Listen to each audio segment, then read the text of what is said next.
అందరికీ నమస్కారం. ఈరోజు మనం చర్చించుకోబోయే టాపిక్ రామాయణంలోని ఉత్తరకాండకు సంబంధించింది. సాధారణంగా చాలామంది ఈ ఉత్తరకాండను ప్రక్షిప్తం అని, అంటే ఇది మూల రామాయణంలో భాగం కాదని భావిస్తుంటారు. వ్యక్తిగతంగా నేను కూడా అదే అభిప్రాయంతో ఉంటాను. అయితే ఈ వీడియో మనలాంటి వారికోసం కాదు. ఎవరైతే ఉత్తరకాండను కూడా సంపూర్ణంగా విశ్వసిస్తారో వారికోసం ఈ విశ్లేషణ. రాముడు లంక నుండి సీతాదేవిని అయోధ్యకు తీసుకువచ్చిన తర్వాత పురప్రజల నిందల కారణంగా ఆమెను వాల్మీకి ఆశ్రమంలో విడిచిపెట్టాల్సి వస్తుంది. అసలు సీతమ్మను అలా పంపడం తప్పా ఒప్పా అనే చర్చను కాసేపు పక్కన పెడితే ఇక్కడొక విచిత్రమైన కాలగణన మనకు కనిపిస్తుంది. ముఖ్యంగా గీతా ప్రెస్ రామాయణాన్ని లేదా సాంప్రదాయ వాదనలను అనుసరించేవారు ఏమంటారంటే, సీతారాములు అయోధ్యలో దాదాపు 10,000 సంవత్సరాలు కాపురం చేసిన తర్వాతే రాముడు ఆమెను అడవికి పంపించాడని చెబుతారు. ఇక్కడే మనకు అసలైన సందేహం మొదలవుతుంది. సీతాదేవి గర్భవతి అని తెలిసిన తర్వాతే ఆమెను ఆశ్రమానికి పంపడం జరిగింది. అక్కడే లవకుశులు జన్మించారు. అంటే వీరి లెక్కల ప్రకారం సీతాదేవి గర్భం దాల్చడానికి 10,000 సంవత్సరాల సమయం పట్టిందన్నమాట. సాధారణ మానవ ధర్మం ప్రకారం చూస్తే ఒక స్త్రీ గర్భవతి అవ్వడానికి 10,000 ఏళ్ల వయసు వచ్చే వరకు ఆగడమనేది అస్సలు నమ్మశక్యంగా అనిపించదు. ఒకవేళ అంతకాలం తర్వాతే పిల్లలు కనాలనే ఉద్దేశం ఉంటే వారు టీనేజ్ వయసులోనే వివాహం చేసుకోవాల్సిన అవసరమేముంది? సరే, అది వాళ్ల ఇష్టం, వాళ్లు అలా ప్లాన్ చేసుకున్నారు అనుకుందామా. కాని విషయం రామాయణంలో ఎక్కడా రాసిలేదు. మరో ముఖ్యమైన విషయమేంటంటే, రాముడు అత్యంత ధర్మబద్ధంగా ప్రజల నాడి తెలిసిన రాజుగా రాజ్యపాలన చేశాడని మనం చెప్పుకుంటాం. మరి తన పాలన గురించి ప్రజలు ఏమనుకుంటున్నారు అని తెలుసుకోవడానికి రాముడికి 10,000 సంవత్సరాల సమయం పట్టిందా? లేదా అప్పటి వరకు ఆ పురప్రజలకు లేని అభ్యంతరం 10,000 ఏళ్ల తర్వాత అకస్మాత్తుగా కలిగిందా? ఎప్పుడో 10,000 సంవత్సరాల క్రితం రావణుడు అపహరించిన విషయం మీద ఇన్ని వేల ఏళ్ల అన్యోన్య దాంపత్యాన్ని కళ్లారా చూసిన ప్రజలు ఇప్పుడు నిందించడం వెనుక తర్కమేంటి? ఈ సందేహంతోనే నేను పుల్లెల శ్రీరామచంద్రుడు గారి ఉత్తరకాండ అనువాదాన్ని చదివాను. అక్కడ ఉన్న వివరణను బట్టి చూస్తే అక్కడ 43వ అధ్యాయం 6వ శ్లోకం మనకొక సరికొత్త విషయాన్ని వెల్లడిస్తుంది. ఆ శ్లోకం ఇలా ఉంది: కింను శత్రుఘ్నముద్దిశ్య కైకేయీం కింను మాతరం వక్తవ్యతాం చ రాజానో నవే రాజ్యే ప్రజంతిః. దీని తెలుగు భావమేమిటంటే, శత్రుఘ్నుడి గురించి, మా తల్లి కైకేయీ గురించి ప్రజలు ఏమనుకుంటున్నారు? రాజ్యానికి కొత్తగా వచ్చిన రాజు గురించి ప్రజలు ఏవేవో చెప్పుకుంటూ ఉంటారు కదా అని రాముడు భద్రుడిని అడుగుతున్నట్లు ఉంటుంది. ఇక్కడ గమనించాల్సిన కీలక పదం నవే రాజ్యే, అంటే రాముడు కొత్తగా రాజు అయినట్లు ఇక్కడ స్పష్టంగా అర్థమవుతోంది. దీని ప్రకారం చూస్తే సీతమ్మ అడవికి వెళ్ళింది రాముడు పట్టాభిషిక్తుడైన కొత్తలోనే అని తెలుస్తోంది. కాని గీతా ప్రెస్ అనువాదాన్ని చూస్తే అక్కడ శ్లోకమే మారిపోయింది. మొదటి పాదం ఒకేలా ఉన్నా రెండో పాదం ఇలా ఉంటుంది: వక్తవ్యతాం చ రాజానో వరే రాజ్యే ప్రజంతి చ. ఇక్కడ నవే కొత్తకి బదులు వరే సువిశాలమైన అనే పదం వాడారు. అంటే ఇంత సువిశాల రాజ్యంలో రాజుల గుణదోషాల గురించి ప్రజలు చర్చించుకోవడం సహజమే కదా అని దీని అర్థం. ఇక్కడ రాముడు కొత్తగా రాజు అయ్యాడనే ఆనవాలు ఎక్కడా కనిపించదు. అందుకే గీతా ప్రెస్ పాఠాంతరాలను నమ్మేవారు 10,000 ఏళ్ల తర్వాతే సీతమ్మ అడవికి వెళ్ళిందని వాదిస్తుంటారు. ఒకే గ్రంథానికి సంబంధించి 2 వేరువేరు అనువాదాల్లో శ్లోకాలే ఎందుకు మారిపోయాయి అని నేను లోతుగా పరిశీలిస్తే పుల్లెల శ్రీరామచంద్రుడు గారి పుస్తకంలోనే దానికి సమాధానం దొరికింది. ఆ శ్లోకం కింద వివరణలో ఉత్తరార్ధము ప్రాచ్యప్రతిలో లేదు అని రాసి ఉంది. సాధారణంగా ఒక శ్లోకంలో 2 భాగాలు ఉంటాయి. మొదటి లైన్ను పూర్వార్ధమని, రెండో లైన్ను ఉత్తరార్ధమని అంటారు. మనం చర్చించుకుంటున్న శ్లోకంలో ఉత్తరార్ధము ప్రాచ్యప్రతిలో లేదు అని మనకు వివరణ కనిపిస్తుంది. అసలు ఈ ప్రాచ్యప్రతి అంటే ఏమిటి? రామాయణానికి సంబంధించి మన దేశంలో ఎన్నో ప్రాచీన హస్తప్రతులు, మాన్యుస్క్రిప్ట్స్ ఉన్నాయి. వాటిలో పశ్చిమ దేశాలలో లభించిన ప్రాచ్యప్రతులు అనేవి చాలా పాతవి. ఇవి ప్రాచీనమైనవి కాబట్టి ఇవి మూల వాల్మీకి రామాయణానికి చాలా దగ్గరగా ఉంటాయని పండితుల నమ్మకం. ఈ ప్రతుల ప్రత్యేకత ఏంటంటే, ఇందులో శ్లోకాలు తక్కువగా ఉంటాయి, అనవసరమైన అలంకారాలు, భక్తి వర్ణనలు ఉండవు. కథ నేరుగా సూటిగా సాగుతుంది. అయితే ఇక్కడే ఒక సమస్య ఉంది. ఈ ప్రాచ్యప్రతులు చాలా చోట్ల అసంపూర్ణంగా ఉన్నాయి. కొన్ని వందల ఏళ్ల కాలంలో ఆ తాళపత్రాలు పాడైపోవడం వల్ల చాలా శ్లోకాలు లేదా పాదాలు మిస్ అయ్యాయి. అలా మిస్ అయినప్పుడు కథలో ఖాళీలు ఏర్పడతాయి. ఈ ఖాళీలను పూరించడానికి పండితులు క్రిటికల్ ఎడిషన్ లేదా సమీక్షాత్మక పాఠ్యం అనే పద్ధతిని వాడతారు. దీనికోసం పండితులు ఏం చేస్తారంటే కేవలం ప్రాచ్యప్రతులే కాకుండా దాక్షిణాత్య ప్రతులు దక్షిణ భారత పాఠాంతరాలు, ఉత్తరాపథ ప్రతులు ఉత్తర భారత పాఠాంతరాలు, నేపాలీ మరియు పాశ్చాత్య ప్రతులు ఇలా వేల సంఖ్యలో ఉన్న హస్తప్రతులను దగ్గర పెట్టుకుని వాటన్నింటినీ పోల్చి చూస్తారు. ఒక ప్రతిలో శ్లోకం మిస్ అయితే మరో ప్రతిలో అది ఎలా ఉందో చూసి కథాగమనానికి ఏది సరిపోతుందో దాన్ని ఎంచుకుంటారు. ఈ క్రమంలో ఒక్కో ప్రచురణ సంస్థ పబ్లికేషన్ హౌస్ ఒక్కో పాఠాంతరాన్ని ప్రామాణికంగా తీసుకుంటుంది. ఇప్పుడు మన అసలు పాయింట్కు వస్తే ఈ శ్లోకంలోని రెండో లైన్ ఉత్తరార్ధము ప్రాచ్యప్రతిలో లేదు. అంటే ప్రాముఖ్యమైన ప్రాచ్యప్రతుల్లో ఆ లైన్ కనిపించలేదు. కాబట్టి పుల్లెళ్లవారు ఒక ప్రతిని ఆధారంగా చేసుకుని నవే రాజ్యే కొత్త రాజ్యం అని రాస్తే, గీతా ప్రెస్ వారు మరో ప్రతిని ఆధారంగా చేసుకుని వరే రాజ్యే సువిశాల రాజ్యం అని ముద్రించి ఉండవచ్చు. కాబట్టి మనమిక్కడ ఏది 100% కరెక్ట్ అని ఖచ్చితంగా చెప్పలేము. కేవలం ఈ శ్లోక ఆధారంగా చేసుకుని రాముడు కొత్తగా రాజు అయ్యాడా లేక 10,000 ఏళ్ల తర్వాత ఈ సంఘటన జరిగిందా అనేది చెప్పడం కష్టం.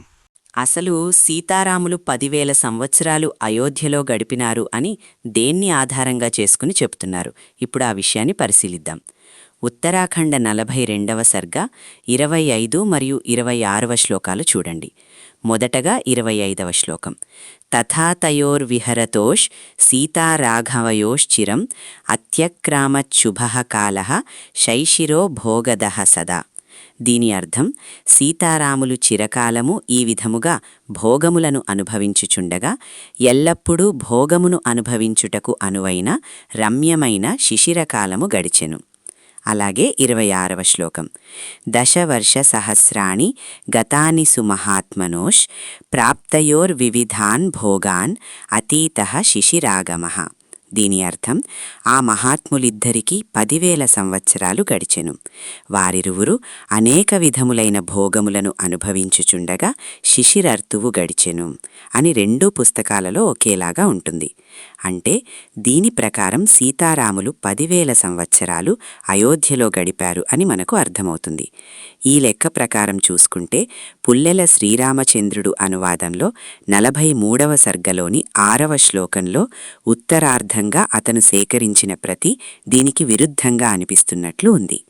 అప్పుడు గీతా ప్రెస్ వాళ్లు తీసుకున్న ప్రతి సరి అయినది అన్నట్లుగా అనిపిస్తుంది కదా. కానీ ఇక్కడ మనం పరిశీలిస్తే ఇంకో విషయం కనిపిస్తుంది. ఇప్పుడు మనం చెప్పుకున్న ఈ 2 శ్లోకాలు ఉత్తరాఖండలోని 42వ సర్గలోని 25, 26 శ్లోకాలు ప్రాచ్యప్రతికి సంబంధించినవి కావు అని ఇక్కడే రాసి ఉంది. ఆ శ్లోకాల కింద వివరణలో పై 2 శ్లోకాలకు బదులు ప్రాచ్యపాఠములో తథాచరమమాణస్య తస్యాథ శిశిరాగమః వ్యతీతః పురుషేంద్రస్య రాఘవస్య మహాత్మనః అను ఒక్క శ్లోకము మాత్రమే ఉన్నది అని రాసి ఉండడం గమనించవచ్చు. దీని అర్థం మనం గమనిస్తే, ఆ విధంగా ఆనందిస్తూ ఉన్న పురుషులలో ఇంద్రుడి వంటివాడైన మహాత్ముడైన రఘువంశీయుడు అతనికి అప్పుడు శిశిరాగమ రాక గడిచిపోయినది అని వస్తుంది. అంటే ఇక్కడ అతనికి శిశిర ఋతువు గడిచిపోయినది అని ఉంది తప్ప 10,000 సంవత్సరాలు గడిచాయి అని ప్రాచ్యప్రతిలో లేదు. మనం ముందే చెప్పుకున్నాం కదా, ప్రాచ్యప్రతి చాలా సంక్షిప్తంగా ఉంటుంది. అందుకనే దాన్ని కొంచెం ఎలాబరేట్ చేసి రాయడం కోసం అక్కడక్కడ వేరే ప్రతిలోని శ్లోకాలను సందర్భానుసారంగా చేరుస్తుంటారు. ఇక్కడ కూడా అలాగే చేర్చారు. అంటే ఇప్పుడు ఆ చేర్చిన శ్లోకాల అర్థం, వాటి బదులు ప్రాచ్యప్రతిలో ఉన్న శ్లోకం యొక్క అర్థం ఒకటే అయ్యుండాలి. కానీ ఇక్కడ 10,000 సంవత్సరాలు అని మనకు కనిపిస్తుంది. మరి అవి రెండూ ఒకటే ఎలా అవుతాయి? ఒక ఋతువు గడవడానికి 10,000 ఏళ్లు గడవడానికి పొంతన ఉందా? ఇదే మనం ఆలోచించాల్సిన విషయం. అయితే మనం గనుక వాటి అర్థాలను కవితాత్మక శైలిలో అర్థం చేసుకోగలిగితే ప్రాచ్యప్రతిలో ఉన్న ఒక్క శ్లోకం ఇక్కడ ఉన్న 2 శ్లోకాల అర్థం ఒకటే అవుతుంది. అవును, అది ఎలాగో ఇప్పుడు చూద్దాం. ఆ 2 శ్లోకాల అర్థం గమనిస్తే, అలా విహరిస్తున్న సీతారాముల ఇరువురి చిరకాలం నిరంతర భోగాల శిశిర శుభకాలం గడిచిపోయినది. మహాత్ములైన ఆ ఇద్దరి సీతారాఘవుల 10,000 సంవత్సరాలు నిండిపోయినవి. వారిద్దరూ నానా విధములైన భోగాలను పొందారు. శిశిరాగమం మించిపోయినది అని అర్థం కనిపిస్తుంది. ఇక్కడ మీరు గమనిస్తే మొదటి శ్లోకంలో సీతారాఘవయోశ్చిరం అంటే సీతారాముల ఇరువురి చిరకాలం అని కనిపిస్తుంది. అంటే ఆ శ్లోకం ప్రకారం వారి చిరకాలం ఇక్కడికే అయిపోయింది అన్నట్లుగా చెప్పినట్లు కనిపిస్తుంది. కానీ నిజానికి వారి చిరకాలమేమీ గడవలేదు. ఇక్కడ కవితాత్మక శైలిలో శిశిర ఋతువు యొక్క భోగాలను అనుభవిస్తూ వాళ్ల చిరకాలం గడిచిపోయింది అని చెప్పడంలో అర్థం. భోగాలతో నిండిన సమయం ఇంతటితో వాళ్ల జీవితంలో అయిపోయింది అని చెప్పడం. అదే విషయాన్ని 2వ శ్లోకంలో వాళ్ల 10,000 సంవత్సరాలు ఈ శిశిర ఋతువుతో గడిచిపోయాయి అన్నట్లుగా చెప్పారు. అంటే వారి మధ్య సంతోషాన్ని శిశిర ఋతువు భోగాలతో పోల్చి వారి చిరకాల 10,000 సంవత్సరాల భోగాలు ఈ శిశిర ఋతువుతోనే ముగిశాయి అని చెప్పబడింది అక్కడ. కవి రాబోవు సమస్య గురించి ఇక్కడ ముందుగానే హింటిస్తున్నాడన్నమాట. అంటే ఆ తర్వాత భద్రుడు వస్తాడు అని, రాముడు సీతను పరిత్యజించాల్సి వస్తుంది అని, అప్పటి నుండి వాళ్లకు కష్టాలు మొదలవుతాయి అని కవి మనకు ముందుగానే చెప్తున్నాడన్నమాట. అంతేకాని మొదటి శ్లోకంలో ఒక శిశిర ఋతువు, మళ్లీ 2వ శ్లోకంలో 10,000 సంవత్సరాలు గడిచిపోయిన తర్వాత ఇంకో శిశిర ఋతువు గడిచిపోయింది అని కాదు అని అర్థమవుతుంది.